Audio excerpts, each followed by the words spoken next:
Good afternoon बच्चों, शुभ दोपहर।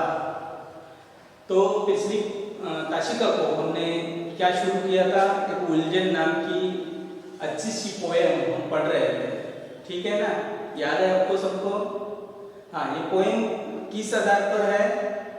जो पापा जब बच्चे थे, ये जो पाठ हमने पूरी तरह से पढ़ा है, अभी तक किसी ने मुझे उस पाठ का होमवर्क भेजना शुरू नहीं किया है। हाँ, तो मैंने पहले ही आपको बताया है कि जैसे जैसे होमवर्क मैं जिस दिन जितना दे रहा हूँ उतना ही करते चलो, ताकि आपको करने में सुलभ जाए, ऐसी जाए, आपको ज़्यादा तकलीफ ना हो। इसलिए जितना जिस दिन देता हूँ उतना ही करके भेजना है, लेकिन अभी तक किसी ने भेजा नहीं। तो पापा जब बच्चे थे, इस पाठ के आधार पर ही ये जो पोएम हमने दी है, उलझन यानी कि मन की द्विधा स्थिति। मतलब ये या वो, आपको ठीक तरह से समझ में नहीं आता है, क्या करो, कौन क्या कहता है, कौन क्या कहता है। तो अपने मन की जो द्विधा अवस्था होती है, स्थिति होती है, उसे उलझन कहा है। कोई कहते हैं डॉक्टर बनो, कोई इंजीनियर बनो, तो अलग अलग आपके ऊपर बोझ डाल रहे हैं सब लोग। तो आपके मन की उलझन जो चालू है वो कोई नहीं समझ पा रहा है। इसके आधार पर इसको लेके ये जो पोएम लिखा है किसी ने, ये पोएम सुरेंद्र विक्रम जी। इस पोएम के जो कवि है वो सुरेंद्र विक्रम जी है। इन्होंने बड़ी अच्छी तरह से लिखी है ये पोएम। देखो, इसके ऊपर मैं आपको एक कहानी सुनाने वाला हूँ। मतलब मन की द्विधा स्थिति, द्विधा अवस्था यानी कि उलझन क्या होती है, किसका सुनना चाहिए, किसका नहीं सुनना चाहिए। पहले एक बात मैं आपको बता रहा हूँ, जो अपने बापूजी थे यानी कि गांधी जी, मोहनदास करमचंद गांधी, इनका जो पूरा नाम है, ये हमारे देश की बड़ी आदमी थे वो। उनकी सोच जो है वो बहुत बड़ी है यानी कि हमारे देश के वो बापूजी बन गए। दूसरी एक आदमी ऐसी है, वो है लोकमान्य तिलक जी, है ना? ये दोनों ने हमारे देश के लिए बहुत सारा, अपने स्वतंत्रता में बहुत सारा अच्छा काम किया है। तो देखो, गांधी जी क्या कहते थे, गांधी जी ने हमें क्या सिखाया है? वो अहिंसावादी थे, यानी कि हिंसा मत करो। हिंसा से खिलाफ थे, वो हिंसा के खिलाफ थे गांधी जी, वो अहिंसावादी थे। तो अहिंसा के मार्ग से चलने के लिए, वही पथ पे चलने के लिए हम कहते हैं। और तिलक जो है वो भी ऐसे ही है, लेकिन उनकी सोच थोड़ी अलग है। तिलक जी ने क्या किया था, आपके उम्र के थे तिलक जी, तभी स्कूल में जाया करते थे। तभी स्कूल में एक ऐसा हुआ था, वो मूंगफली रहती है ना, मूंगफली किसी ने खाया था क्लास में ही बैठ के। हाँ, तो बहुत सारा गंदगी इधर उधर फैला था, उसका जो टर्फल था, मूंगफली का कवच रहता है, वो इधर उधर फेंका हुआ था। तो जब अध्यापक यानी कि टीचर क्लास में आए, तभी उन्होंने देखा, अरे ये क्या सब किसने गंदगी फैलाई है इधर, ये अच्छी बात नहीं है। और गांधी जी क्या कहते थे? स्वच्छ भारत। गांधी जी अपने देश को ठीक ठाक यानी साफ सुथरा रखना चाहते थे। वो अहिंसावादी थे, उन्हें ऐसी गंदगी पसंद नहीं थी, उन्हें जितना क्लीन अच्छा दिखे वो पसंद था। गांधी जी क्या कहते थे? भारत को स्वच्छ रखो, यानी कि जहाँ पे भी आप रहते हो वहाँ पे ऐसा सब क्लीन होना चाहिए, साफ सुथरा होना चाहिए, ऐसा गांधी जी का कहना था। और तिलक क्या कह रहे थे? देखो, तिलक जब टीचर क्लास में आए, तभी उन्होंने देखा कि क्लास में सब किसी ने मूंगफली खा के उसकी जो टर्फल है इधर उधर फेंक दी थी, और पूरा क्लास गंदा हो गया था। तभी टीचर ने बोला, ये किसने खाया है? तो टीचर को डाउट आया, ये तिलक ने खाया होगा। ये जो लोकमान्य बाल गंगाधर तिलक, ऐसा उसका पूरा नाम था, बाल गंगाधर तिलक। तो उनके ऊपर डाउट आया, तो तिलक को ऊपर किया, भाई बाल गंगाधर को टीचर ने खड़ा किया और बोला, ये किसने खाया है? तो तिलक बोला कि मैंने नहीं खाया है।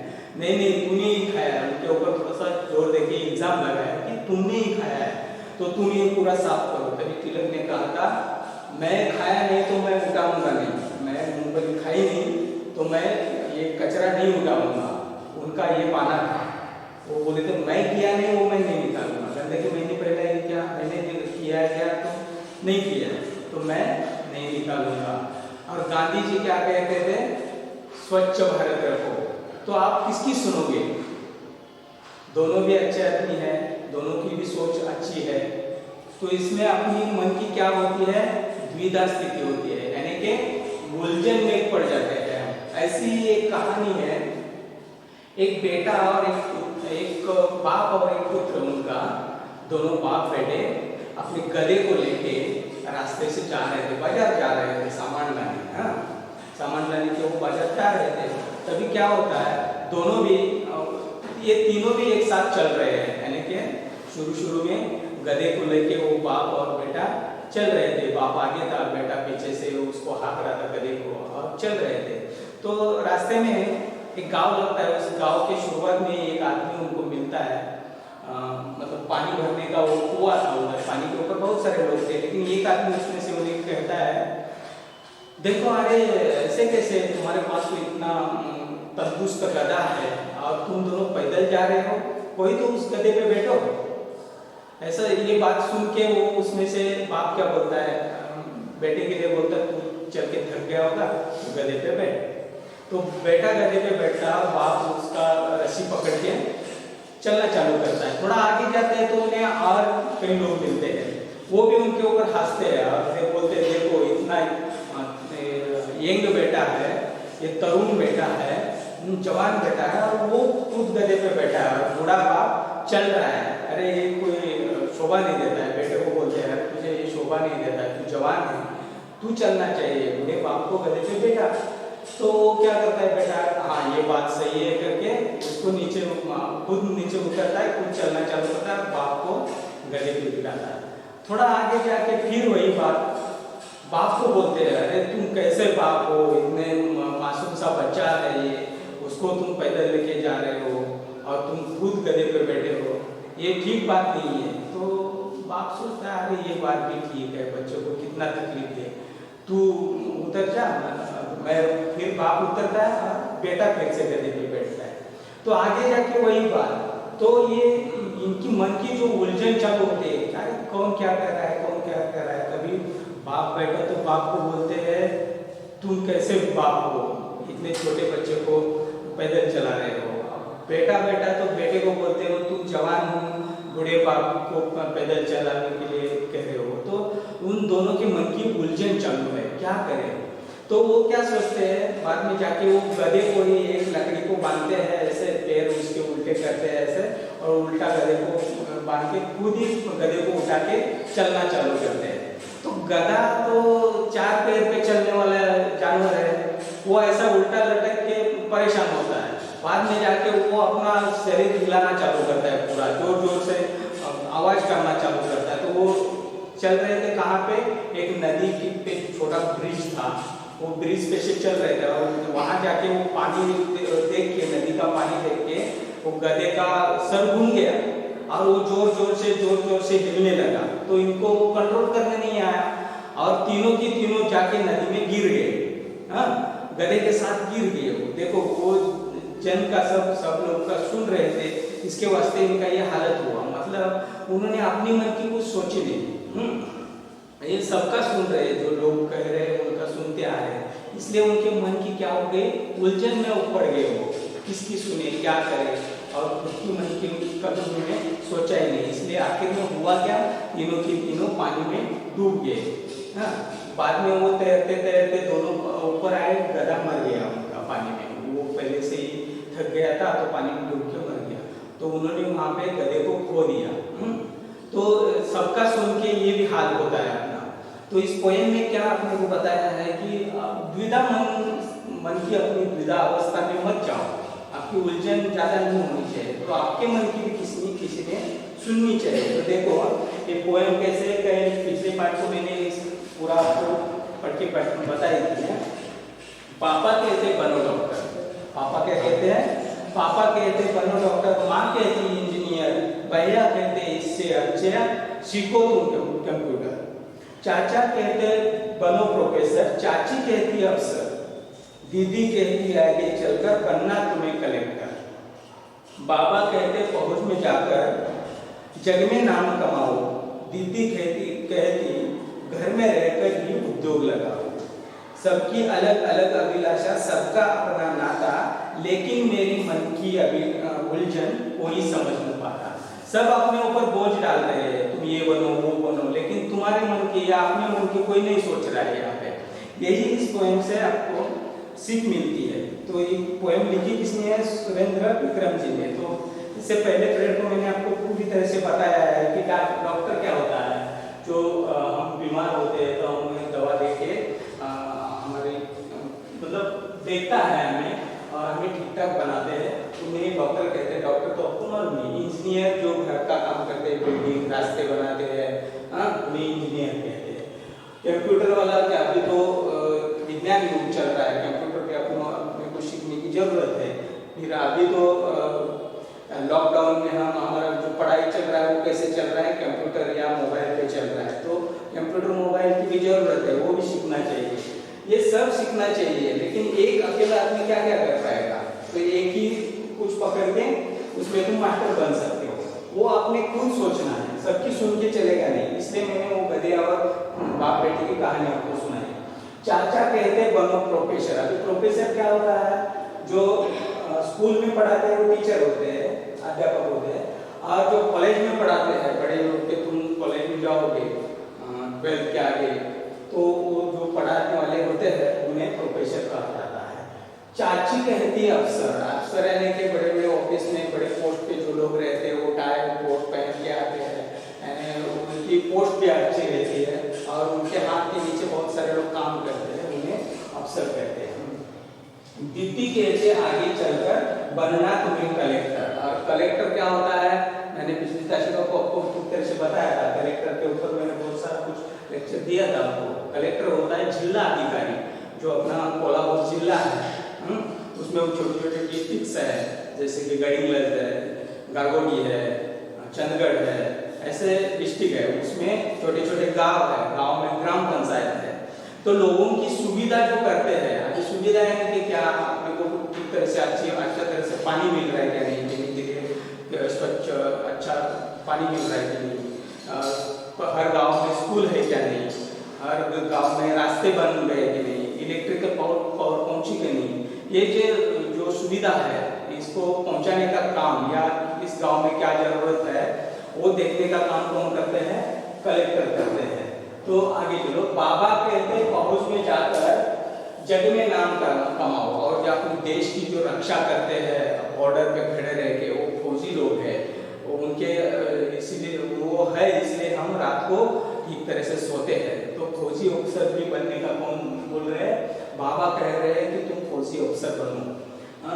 दीदी कहती घर में रहकर ही उद्योग लगाओ। जो अपना कोई खानदानी बिजनेस रहेगा या कोई नहीं है तो भी कुछ नया बिजनेस करना चालू करो, वो भी घर में रह के। कहाँ बाहर जाने की, इधर दूसरी शहर में जाने की तुम्हें जरूरत नहीं, तुम अपने घर में ही रह के अपना ही उद्योग चलाओ। कौन बोल रहे हैं? दीदी बोल रहे हैं, अपना उद्योग चलाओ।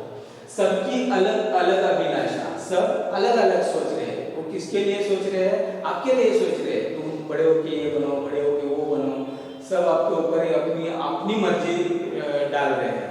लेकिन आपके मन में कोई सोच रहा है क्या? कोई नहीं सोच रहा है। इसलिए आखिरी पंक्तियों में लिखा है सबकी अलग अलग अभिलाषा, सबका अपना नाता।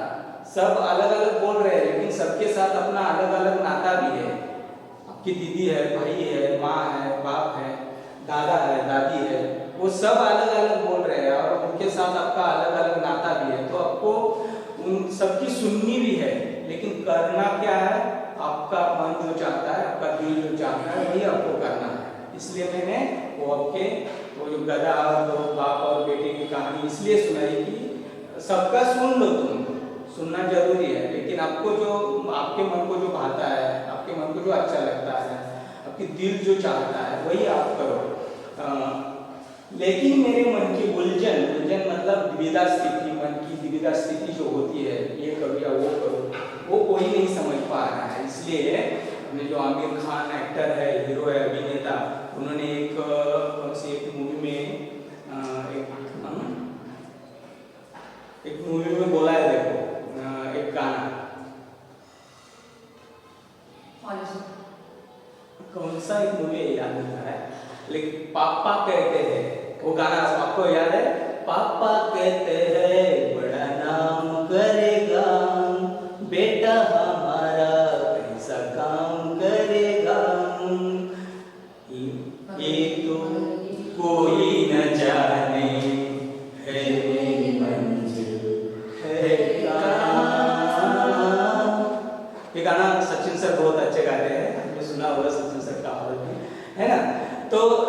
जैसे उस गाने में आमिर खान ने बताया है कि पापा कहते हैं मेरा बेटा जो है वो बड़ा काम करेगा, दुनिया में नाम कमाएगा, वो वैसे ही आपके ऊपर ये सब अपनी मर्जी डाल रहे हैं। देखो, तो ये पोएम आपको ठीक तरह से समझ में आई है, तो मैं इसमें से आपको होमवर्क दे रहा हूँ कुछ। देखो, ये मैं कुछ इसमें से काट रहा हूँ, ये आपको बाद में लिखना है। मैं जो क्या क्या बनना है आपको वो मैं काट रहा हूँ, वो तुम लिखना है यहाँ पे। ये आपके लिए HW है, होमवर्क है।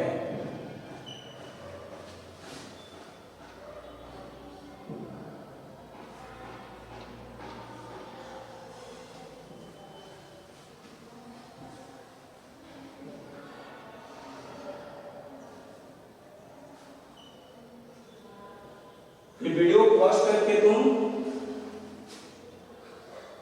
लिख लो पहले, ऐसे पोएम में तो बुक में देख के ही लिख सकते हो, और जो मैंने लिखा है अंडरलाइन किया है ना, वहां पे वो ठीक वर्ड जो आता है वो लिख के उसके नीचे अंडरलाइन करना है। ठीक है?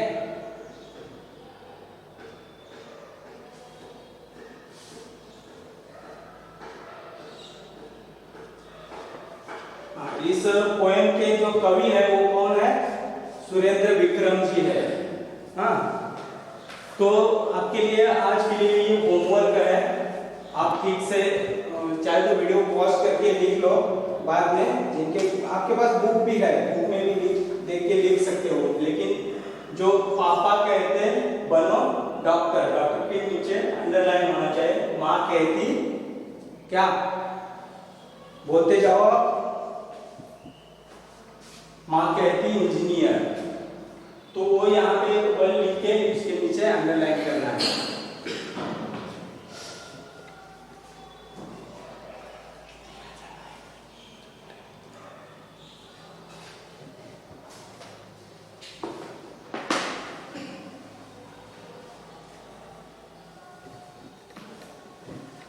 तो देखो बच्चों, क्या होमवर्क दिया है आपके लिए मैंने। ये जो पोएम है वो अपने बुक में है, उसमें से कुछ वर्ड्स मैंने काटे हैं यहाँ पे, वो फिर से लिख के तुम्हें उसके नीचे अंडरलाइन करना है। ठीक है? आज के लिए इधर ही रुकते हैं हम, आगे दर्शकों को कुछ नया लेके मिलते हैं। इसके ऊपर भी थोड़ा और हमें स्टडी करना है 5 मिनट के लिए, उसके बाद हम कुछ नया देखते हैं। चलो, आज का दिन आपके लिए शुभ गुजरे। धन्यवाद।